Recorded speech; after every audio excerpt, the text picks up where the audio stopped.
Hi friends, कसे आहात सगळे? मी आहे जयश्री आणि एक्झामच्या यूट्यूब चॅनलवर तुमचं पुन्हा एकदा खूप मनापासून स्वागत. तर फ्रेंड्स, आज आपण 25 नोव्हेंबर 2024च्या काही चालू घडामोडी पाहणार आहोत. त्याआधी जर चॅनलवर नवीन असेल आणि चॅनलला सबस्क्राईब केलं नसेल तर एक्झामच्या यूट्यूब चॅनलला नक्की सबस्क्राईब करा. चला तर वळत आपल्या आजच्या पहिल्या प्रश्नाकडे. तर उत्तराखंड स्थापना दिवस दरवर्षी 9 नोव्हेंबर रोजी साजरा केला जातो. उत्तराखंडची स्थापना 9 नोव्हेंबर 2000 रोजी झाली आहे. उत्तराखंड हे उत्तर प्रदेशातून वेगळे करण्यात आले आहे. मूलतः उत्तरांचल म्हणून ओळखले जाणारे उत्तराखंड भारताचे 27वे राज्य म्हणून स्थापन झाले. 2007 मध्ये उत्तरांचल हे नाव बदलून उत्तराखंड करण्यात आले. पुढे पाहूया. तसेच यावर्षी राज्याचे 24वे स्थापना दिवस साजरा केला जात आहे. उत्तराखंडला सामान्यतः देवांची भूमी, देवभूमी असे संबोधले जाते, कारण राज्यामध्ये अनेक हिंदू तीर्थक्षेत्र आहेत. तर उत्तराखंडची राजधानी देहरादून आहे. राज्यपाल आहेत गुरमीत सिंह भरारी सैन आणि मुख्यमंत्री आहेत पुष्कर सिंह धामी. हे बीजेपीचे नेते आहेत. पुढे पाहूया. पुढची बातमी आहे, भारतीय नौदलाचे नौकानयन जहाज तारिणी पहिल्या मुक्कामावर ऑस्ट्रेलियात दाखल झाले. तारिणी 38 दिवसांच्या समुद्रातील प्रवासानंतर 9 नोव्हेंबर रोजी फ्रीमॅटल ऑस्ट्रेलिया येथे पहिल्या बंदरावर पोहोचले. INSV तारिणी नाविका सागर परिक्रमा 2 या नावाने जागतिक परिक्रमा मोहीम हाती घेत आहे. पुढे पाहूया.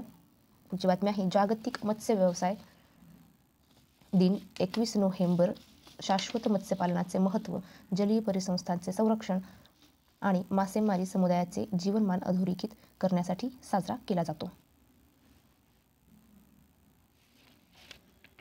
पुढे पाहूया. या दिवसाची सुरुवात 1997 मध्ये झाली, जेव्हा world forum of fish harvest and fish वर्कर्सची नवी दिल्ली येथे बैठक झाली. पुढे पाहूया.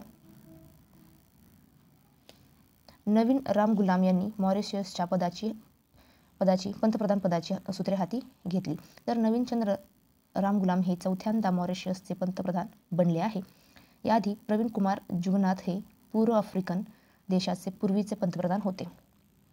पूर्व आफ्रिका म्हणजेच मॉरिशस. नवीन राम गुलाम हे मजूर पक्षाचे नेते आहेत, जे अलायन्स ड्यू चेंजमेंट एक घटक आहे. चेंजमेंट कोलायटनचा एक घटक आहे. मॉरिशस म्हणजेच पूर्व आफ्रिका याची राजधानी पोर्ट लुई आहे आणि मॉरिशसचे चलन आहेत मॉरिशस रुपया. पुढे पाहूया. क्लायमेट चेंज परफॉर्मन्स इंडेक्स म्हणजेच CCPI 2025 German watch new climate institute and climate action network इंटरनॅशनलद्वारे जारी करण्यात आला आहे.